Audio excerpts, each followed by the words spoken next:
Hello friends, my name is Ravi and welcome to all in my channel study bat. तो friends, आज है आपका 5 मार्च एसएससी जीडी कांस्टेबल एग्जाम का first shift होगा ओवर हो चुका है। ठीक है, तो इस वीडियो में कवर करेंगे कि फर्स्ट शिफ्ट में किस टाइप से आपका मैथ और रीजनिंग का पैटर्न पूछा गया था। ठीक है, इससे पहले मैंने आपको मैथ के लिए क्वेश्चन करा दिया था, इसमें मैं कुछ और मैथ के क्वेश्चन को ऐड कर रहा हूँ। ठीक है, तो जिन लोगों का आने वाले समय में एग्जाम है तो फ्रेंड्स आप लोग देख के एक बेसिक आइडिया लगा सकते हैं किस टाइप से आपका पेपर का पैटर्न पूछा जा रहा है। ठीक है, तो चलिए उससे पहले वीडियो को स्टार्ट करते हैं बिना किसी टाइम वेस्ट के।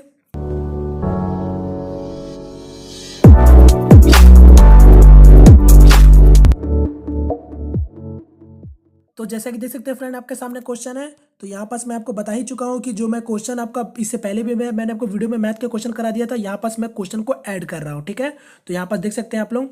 तो यहाँ देखिए क्वेश्चन में क्या पूछा गया था, एक और क्वेश्चन में कि 15 व्यक्ति को 8 दिन, यहाँ पास माफ कीजिएगा, यहाँ पास आपका 8 दिन नहीं होगा, यहाँ पास आपका 10 दिन होगा। ठीक है, तो आप लोग इसको थोड़ा करेक्ट कर लीजिएगा।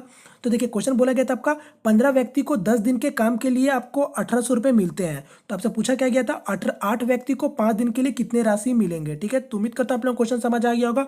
यहाँ पास मैं आप लोगों को बस क्वेश्चन समझाने के लिए थोड़ा सा लिख देता हूँ कि आप लोगों को आइडिया चले पता कि किस तरह से क्वेश्चन आपका पूछा जा रहा है। ठीक है, तो यहाँ पास क्या बोला गया आपका, 15 व्यक्ति को 10 दिन के काम के लिए कितने रुपए मिलते हैं, तो 1800 रुपये मिलते हैं। तो आपसे क्या पूछा गया है कि 8 व्यक्ति को 5 दिन के लिए कितने राशि मिलेंगे। तो सबसे पहले तो आपको यहाँ पास फॉर्मूला और की कोई जरूरत नहीं है, आप बात को समझिए।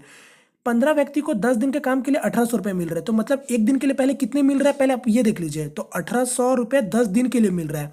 यहाँ पास अभी आप व्यक्ति को छोड़ दीजिए, तो एक दिन में कितने मिल रहे होंगे, तो 10 से भाग दे देंगे तो आपको पता चल जाएगा एक दिन के लिए वो लोगों को 180 रुपये मिल रहे हैं। अब 180 रुपये मिल रहे हैं तो इसमें कितने लोग हैं, तो यहाँ पास आप देख लीजिए 15 व्यक्ति है, यानी आपका 15 व्यक्ति को एक दिन के लिए 180 रुपये मिल रहे हैं। तो यानी एक व्यक्ति को कितना रुपया मिल रहा है, तो बस इसे पता लगा लीजिए। तो 15 को इसे भाग दे देंगे तो आपको क्या पता चलेगा कि एक व्यक्ति को 12 रुपये मिलते हैं। ठीक है, इसी तरीका से आपको है, तब आपको पता चल गया एक व्यक्ति को 12 रुपये मिलते हैं, तो बस सिंपल, बस बात खत्म। तो यहाँ देखिए क्या पूछा आपसे, 8 व्यक्ति को 5 दिन के लिए कितने राशि मिलेंगे। तो सबसे पहले आपको एक व्यक्ति के लिए कितने रुपए मिल रहे थे, तो 12 रुपए मिल रहे थे। तो यहाँ पास आपका कितना व्यक्ति है, तो 8 व्यक्ति है। तो 8 व्यक्ति को क्या करेंगे, तो 12 गुना 8, तो ये कितना हो जाएगा मेरा, 12 8 96, यानी आपका एक दिन का काम के लिए उन लोगों को 96 रुपये मिल रहा है। तो आपसे पूछा 5 दिन के लिए, तो बस 96 गुना 5 कर दीजिए, तो कितना हो जाएगा, 6 5 30, 9 5 45, 3 48। तो यानी आपका 480 रुपये राशि मिलेंगे वो लोगों को 5 दिन के काम के लिए। ठीक है फ्रेंड्स, तो उम्मीद करता हूं आप लोगों को क्वेश्चन समझ आया होगा। तो यहाँ पर आपको कोई भी फॉर्मूला लगाने की जरूरत नहीं है, आप खुद से भी यहाँ पर समझ सकते हैं। ठीक है, तो ये आपका क्वेश्चन पूरा पूछा गया था इसी टाइप से। ठीक है, चलिए नेक्स्ट क्वेश्चन की ओर बढ़ते हैं आपका। तो ये रहा नेक्स्ट क्वेश्चन। तो यहाँ देखिए क्या पूछा गया था, मैं आपको समझा देता हूँ, थोड़ा सा इंग्लिश में लिख दिया हूँ। ठीक है, यहाँ पर क्या बोला गया था आपका, एलसीएम ऑफ 3 गिवन रेशियो, आपको कोई 3 तो नंबर दे दिया था अनुपात में, 2:3:4। ठीक है, उसका आपको एलसीएम दे दिया गया था 4200। तो आपसे क्या पूछा गया था, फाइंड एचसीएफ, यानी आपको एचसीएफ पूछा गया था। ठीक है, तो ये उम्मीद करता हूं आप लोग क्वेश्चन समझ आ गया होगा। तो सबसे पहले तो देखिए यहाँ पास आपको अनुपात में दे दिया था 3 नंबर, जिसका आपको एलसीएम बता दिया गया था। तो सबसे पहले आप समझिएगा बात को, क्या अनुपात होगा। थोड़ा देर के लिए आप x मान लीजिए कि कोई 2x नंबर है, कोई 3x नंबर है और कोई 4x नंबर है। इसका आपको एलसीएम क्या दे दिया, यानी आपको 4200 दे दिया, तो आपको एचसीएफ निकालना। तो सबसे पहले एकदम सिंपल सा क्या करना है, देखिए यहाँ पास आप एलसीएम, अगर आप ये नंबर को मैंने मान लिया कि 2x है, 3x है, 4x है, आप जब एलसीएम निकालते हैं तो इसी तरीके से निकालते हैं। तो यहाँ देखिए सबसे पहले कॉमन क्या दिख रहा है आपको, तो x कॉमन दिख रहा है। तो यहाँ से आप x कॉमन ले लीजिए, तो क्या हो गया मेरा, यहाँ 2 हो गया, यहाँ आपका 3 हो गया, यहाँ आपका 4 हो गया। क्लियर है, उम्मीद करता हूँ आप लोग समझ आ रहा होगा। बस समझिए मैं क्या बोलना चाहता हूँ। तो यहाँ आपका 2 3 4 हो गया, अब क्या आएगा, फिर 2 बार में आ जाएगा। तो 1 आ गया, यहाँ आ गया 3 आ गया, यहाँ आ गया 2 आ गया। ठीक है, तो अब कितना हो गया मेरा, तो ये मेरा एलसीएम खत्म हो गया। अब 3 2 हो गया, तो अब मेरा पूरा एलसीएम कितना आया, तो 3 2 6, 6 2 12, अब 12 गुना x कितना हो जा रहा है, तो 12x हो जा रहा है। तो यानी मेरा एलसीएम कितना आया, 12x आया। यानी उम्मीद करता हूं आप लोग समझ रहे होंगे। तो मेरा 12x एलसीएम आया।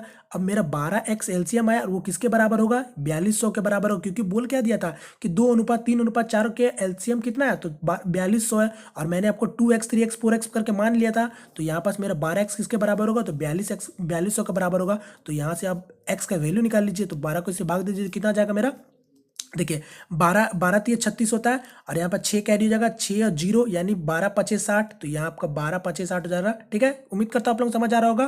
तो यहाँ पास हो गया और एक 0 आपका लग गया, यानी x का वैल्यू कितना आया मेरे पास, तो 350 आया। अब आपका पास x का वैल्यू आ गया, तो आपसे क्या पूछा था, एचसीएफ पूछा था। तो सबसे पहले एचसीएफ आप समझने के लिए क्या करना है, अब देखिए एचसीएफ समझना है, बात को समझिएगा। एचसीएफ हम लोग निकालते कैसे हैं, एचसीएफ हम लोग निकालते कैसे हैं कि तीनों नंबर में देखेंगे कि भाई कौन सा ऐसा नंबर है जो कॉमन है, ठीक है, यानी आपका हाईएस्ट कॉमन फैक्टर है। तो यहाँ पर मेरा एक्स का वैल्यू 350 आया था, तो यहाँ पास आप समझिएगा 350 को अगर मैं फिर से, जब मैंने शुरू में एलसीएम लिया था तो कुछ इसी टाइप से आपका आया था ना, 2 3 4, बात को समझिएगा, यानी मेरा 350 तो होगा ही पूरा नंबर में, जो एचसीएफ कम से कम होगा ही होगा। अब आपका देखिए 2 3 4, तो यहां पर आपको क्या करना है, अब देखिए 2 और 3 4 में कोई आपको एचसीएफ अगर इसका निकालने बोलेगा तो क्या आप निकालते हैं, 2 3 4 का एचसीएफ, तो 2 3 4 का एचसीएफ क्या होगा, तो 1 ही होगा, यानी आपका क्या हो गया 350 गुना 1, यानी आपका घुमा फिरा के क्या हुआ, तो 385 हुआ, यानी आपका जो x का वैल्यू था वही एचसीएफ था, ठीक है। उम्मीद करता हूँ आप लोग समझ रहे होंगे, तो यहाँ पास मेरा आंसर क्या हो जाएगा, तो 385 हो जाएगा, ठीक है फ्रेंड। तो उम्मीद करता हूँ आप लोग समझ आया होगा। चलिए नेक्स्ट क्वेश्चन की ओर बढ़ते हैं आपका। तो ये रहा नेक्स्ट क्वेश्चन। तो यहाँ देखिए आपसे क्या बोला गया था आपसे, यदि 5% वार्षिक ब्याज की दर से 3 वर्षों में किसी रकम का सीआई और एसआई का अंतर 122 रुपए है तो रकम निकाले। तो देख लीजिए सीआई एसआई से क्वेश्चन पूछा गया था, 3 वर्षों का ब्याज अब कुछ अंतर का क्वेश्चन है, ठीक है। इससे पहले आपको अलग अलग शिफ्टों में 2 साल का भी पूछ लिया जा चुका और इससे पहले भी 3 वर्ष का पूछा जा चुका है, ठीक है। तो अभी भी आपका 3 वर्ष का पूछा गया है। तो यहाँ पास आपको फॉर्मूला मैंने आपको बताया था क्या होता है, मैं आपको 2 साल का फॉर्मूला भी बताया था, 3 साल का ही फॉर्मूला बताया था। तो क्या होता है 3 साल का फॉर्मूला में, तो यहाँ पास आपका होता है, देखिए यहाँ पास आपका जो आपका राशि होता है किसके होता है, राशि किसके बराबर होता है, तो ये आपका हो जाता है राशि निकालने का फॉर्मूला डिफरेंस गुना, यहाँ 100 गुना 100, ठीक है। यहाँ पास 3 बार हो गया 100 और यहाँ पे आता क्या था रेट इंटू यहाँ पास क्या होगा 300 प्लस रेट हो जाता है, ठीक है। उम्मीद करता हूँ आप लोग समझ रहे होंगे। तो यहाँ पर देखिए और 2 साल में क्या होता है अंतर, तो 2 साल में बस आपका 100 कम हो जाता है और यहाँ पास ये वाला जो 300 प्लस आर है वो आपका हट जाता है, बाद बाकी सब कुछ सेम रहता है। तो यहाँ पर को निकालना है क्या, रकम निकालना, और रकम निकालने का मैंने फॉर्मूला लिख दिया। तो यहाँ पास आपका क्या होगा, तो मैं आपको डायरेक्ट अब बना देता हूँ।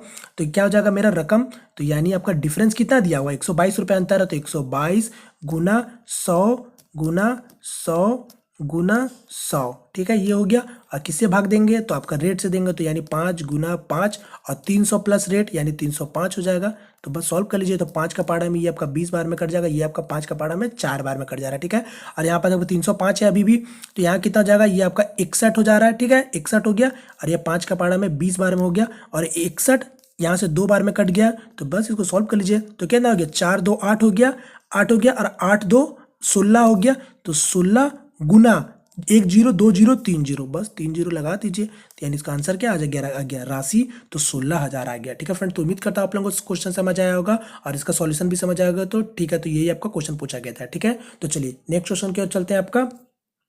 तो ये रहा नेक्स्ट क्वेश्चन। तो यहाँ देखिए आपसे क्वेश्चन एक तो पूछा गया था प्रॉफिट लॉस से, जिसमें आपका विक्रय मूल्य दे दिया गया था, ठीक है, और आपको बोला था कि उसको 20% का प्रॉफिट हो रहा था। आपसे पूछा गया क्या था, क्रय मूल्य पूछा गया था। तो सिंपल सा क्वेश्चन है, उम्मीद करता हूँ आप लोग खुद बना लेंगे। यह क्या करना है, इसको 390 गुना 100, जैसे कि मैं आपको बता चुका हूँ। प्रॉफिट कितना हो रहा है, तो 20% का प्रॉफिट हो रहा है, यानी आपका 100 प्लस 20, तो कितना हो जाएगा आपका 120 हो जा रहा है। तो बस इसको सॉल्व कर लीजिए, 0 0 कट गया और यहाँ से देखिए 12 का पारा में डायरेक्ट इसको यहाँ से काट लीजिए, ये 6 हो गया, यहाँ पर आपका 5 बार में हो गया, यहाँ से काट लीजिए, तो 6 6 36 और 65, यानी 5 5 85 हो गया, बस सॉरी 5 5 25, 2 6 5 30 2 32, यानी क्या आ गया आंसर 325 हो गया इसका क्रय मूल्य, यानी 325 हो गया, ठीक है। तो ये हो गया आप इसका आंसर। और दूसरा क्वेश्चन एक्चुअली आपका पूछा गया था यहाँ पास आपका सिंप्लीफिकेशन से, और सिंप्लीफिकेशन से मैं आपको बता चुका हूँ 2 से 3 क्वेश्चन आपका हर शिफ्ट में पूछे जा रहा है, ठीक है। तो यहाँ पास भी थोड़ा सा देख लीजिए, कुछ इस टाइप से आपका पूछा गया था।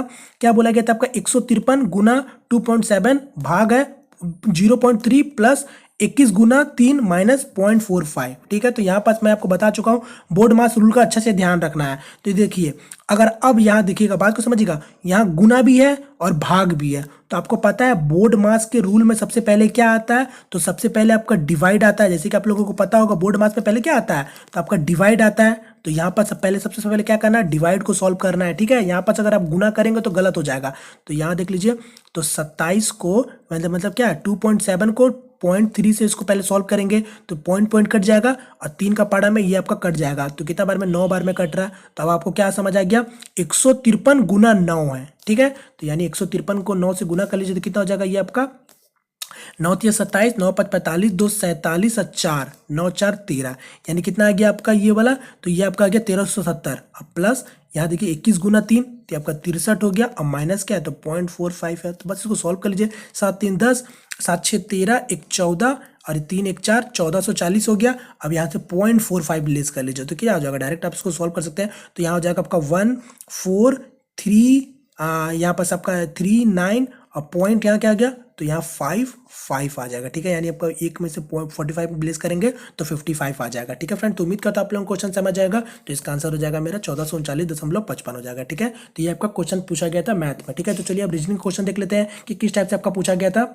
तो ये चलते हैं, तो ये देखिए आपका रीजनिंग क्वेश्चन कुछ इस टाइप से आया था। तो यहाँ पर देखिए पैटर्न समझिए, यहाँ पास आपका मिसिंग नंबर था, यहाँ पास आपको पता लगाना था, ठीक है। तो यहाँ पास देखेंगे पैटर्न को समझेंगे तो देखिए क्या हो रहा है।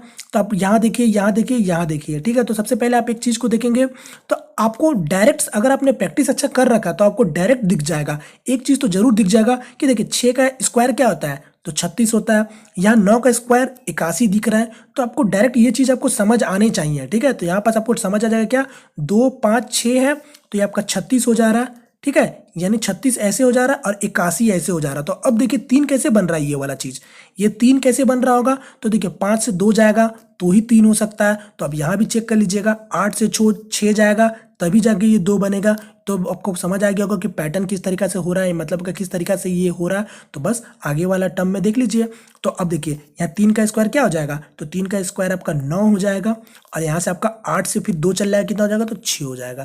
तो इसका आंसर क्या बनेगा तो ये आपका 69 बनेगा, ठीक है फ्रेंड। तो इसका आंसर जाएगा 69, ठीक है। तो इसी टाइप का आपको पूरा पैटर्न पूछा गया था, ठीक है। तो चलिए नेक्स्ट क्वेश्चन की ओर चलते हैं। अब आपका ये रहा नेक्स्ट क्वेश्चन। तो यहाँ देख लीजिए आपके कोडिंग डिकोडिंग से इस टाइप से पूछा गया था। यहाँ पास आपका कैट का वैल्यू दे दिया गया था 48, आपसे पूछा गया था काऊ का, ठीक है। इसी टाइप से आपका पूछा गया था। तो यहाँ पर देखेंगे किस तरीका से करते हैं, तो मैं आपको बता चुका हूँ। तो जब भी लेटर में और नंबर में हो तो क्या करिएगा प्लेस वैल्यू में लिख लीजिएगा पहले। तो सी का कितना होता है प्लेस वैल्यू तो 3 होता है, ए का कितना होगा 1 होगा और टी का कितना होगा तो ये आपका 20 होता है, ठीक है। तो यहाँ पास आप लोगों को ये सब चीज़ पता होनी चाहिए तभी तक आप लोग बना सकते हैं। तो इसको तीनों को पहले जोड़ लीजिए क्योंकि गुना करेंगे तो ज़्यादा नंबर हो जा रहा है। तो पहले आप तो जोड़ लीजिए सबसे पहले। तो देखिए 20 और 1 21, 21 और 3 ये आपका 24 हो जा रहा है। तो 24 हो गया तो आपको डायरेक्ट कुछ समझ आ रहा है कि 24 है और 48 है। तो यहाँ पास क्या हो रहा है 2 गुना हो जा रहा है, ठीक है। तो यानी आपका 2 गुना ही होगा। यहाँ पास आपको ऑप्शन का मदद जरूर लेना होगा, ठीक है। मैं आपको सिर्फ समझा रहा हूँ, ठीक है। तो यानी आपका 24 2 48 हो जा रहा था, मतलब ये पैटर्न आपका लग सकता है। तो बस इस वाले में भी वही लगा दीजिए। तो सी का कितना 3, ओ का कितना है 15 और डब्ल्यू का कितना होता है तो ये आपका 23 होता है, ठीक है। तो अब जोड़ लीजिए कितना हो गया ये आपका। तो यहाँ देखिए 23 और 3 26, 26 और 15 कितना हो जाएगा 31 और 41, यानी 41 पूरा जोड़ के हुआ तो गुना 2 तो यानी क्या होगा 4 2 8। तो मेरा आंसर क्या हो जाएगा 82, ठीक है। उम्मीद करता हूं आप लोगों को समझ आया होगा। तो ये क्वेश्चन पूछा गया था, ठीक है। और एक क्वेश्चन आपका मिरर से क्वेश्चन पूछा गया था। तो यहाँ पास मिरर के सामने आपको मतलब दर्पण दे दिया गया था, आपको कुछ इस टाइप से बनाया गया था, ठीक है। यहाँ पास आपको कुछ इस तरीका से था। तो आपसे पूछा गया था इसके आपका मतलब प्रतिबिंब क्या बनेगा। तो यहाँ पास मैं आपको बता चुका हूँ प्रतिबिंब का सबसे अच्छा तरीका क्या होता है। आप प्रतिबिंब का सामने में मतलब देखिए ये इतने दूरी पे इसका सामान रखा हुआ है तो उतने ही दूरी पे उसका सामान का ये प्रतिबिंब भी बनेगा और वैसे ही बनेगा। तो यानी इसका देखिए ये कुछ इस तरीका से बनेगा, ये इतने दूरी पे तो ये भी इतनी ही दूरी पे होने चाहिए और ये वाला जो कोना है उतने ही दूरी पे होने चाहिए, मतलब ये चीज़ यहाँ तक जाएगा, ठीक है। अब ये वाला चीज़ यहाँ है तो ये चीज़ आपका इस तरीका से बन जाएगा और ये वाला चीज़ देखिए समझिएगा यहाँ पास आपका ये इतना दूरी है इसको हटा दीजिए, यहाँ पास आपका क्या हो जाएगा तो ये आपका कुछ इस तरीका से होगा और ये आपका इस तरीका से हो जाएगा। तो देख लीजिए यहाँ पास आपको इस चीज़ को इरेज कर दीजिए, ठीक है। यहाँ पास मैं आपको समझा रहा हूँ कि इतने इतने दूरी पे आपको रख के बनाना है, ठीक है। ये इतना दूरी पे होगा तो ये भी इतना ही दूरी पे होगा, ठीक है फ्रेंड। तो उम्मीद करता हूँ आप लोगों को समझ आ रहा होगा। तो इसका आंसर मेरा ये बनेगा, ठीक है। तो चलिए ये आपका पूछा गया था एक प्रतिबिंब से। तो अब चलिए नेक्स्ट क्वेश्चन में चलते हैं। तो ये रहा आपको नेक्स्ट क्वेश्चन। तो यहाँ पर देख लीजिए कुछ इस टाइप से आपका पूछा गया था। यहाँ पास आपका नंबर सीरीज थे, अल्फाबेटिकल नंबर सीरीज। तो यहाँ पास आपका ए है, आई है, बी है, जे है, सी है, के है। तो यहाँ पर देखिए डबल डैश वाला पूछा गया था। तो यहाँ पास किस तरीके से हो रहा है तो देखिए ए से बी हुआ, बी से सी हुआ तो सी से क्या होगा डी हो जाएगा। तो देख लीजिए डबल पैटर्न चल रहा है। तो ए से बी, बी से सी, सी से डी हो गया।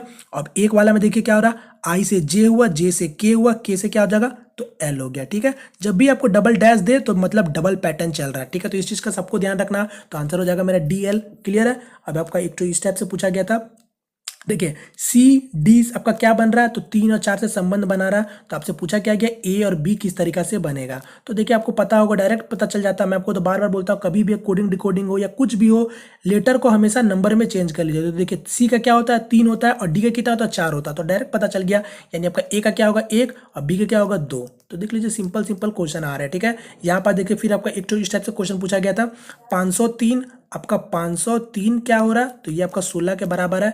मतलब कि समझिए कि 503 आपका संबंध रख रहा है 16 से, तो आपसे पूछा 370 का संबंध किससे होगा। तो देखिए अब यहाँ पर देखिए बात को आपको समझिएगा, यहाँ पर थोड़ा समझने का चीज़ है।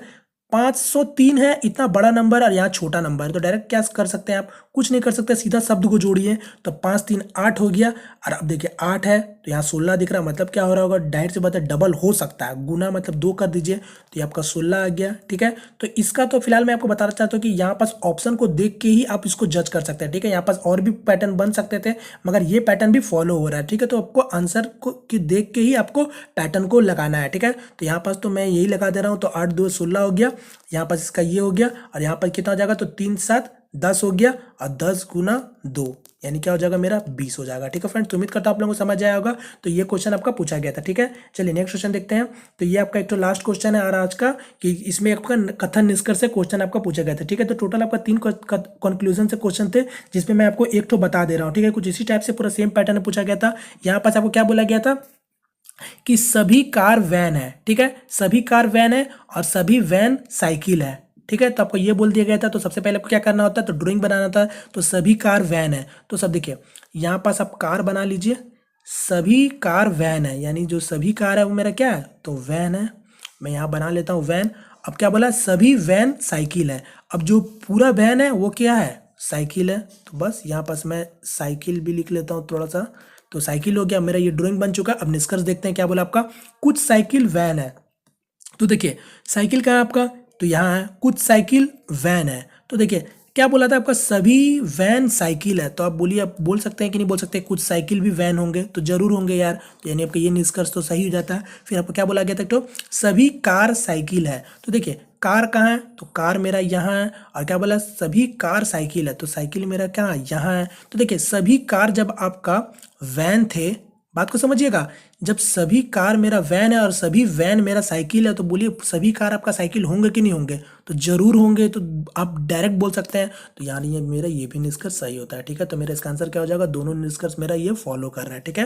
तो उम्मीद करता हूँ आप लोगों को समझ आया होगा। तो इसी टाइप से क्वेश्चन आपके फर्स्ट सेट में पूछा गया था, ठीक है। तो आप लोगों को भी इसी तरीके के क्वेश्चन की प्रैक्टिस करनी है, ठीक है फ्रेंड्स। तो उम्मीद करता हूँ फ्रेंड्स आपको वीडियो हेल्पफुल लगा। अगर हेल्पफुल लगा हो तो प्लीज वीडियो को लाइक करके अपना सपोर्ट जरूर दिखाएं। यदि हमारे चैनल पहली दफा है तो प्लीज चैनल को सब्सक्राइब भी कर लीजिए, ठीक है फ्रेंड्स। तो मिलते हैं फ्रेंड किसी नेक्स्ट वीडियो में, तब तक के लिए जय हिंद जय भारत।